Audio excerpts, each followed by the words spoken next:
Serius lah, ada lampu yang boleh tahan 24 jam? Itu pun kalau korang pakai mode yang paling rendah. Ini dia Vidarido Camping Light.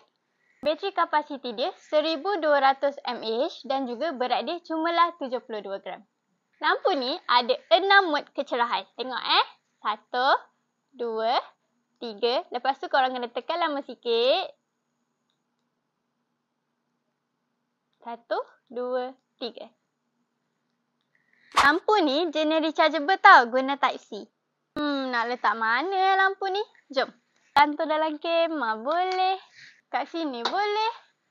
Nak letak atas meja pun boleh. Nak pakai tripod pun boleh. Tapi tripod ni jual asing tau. Sekejap.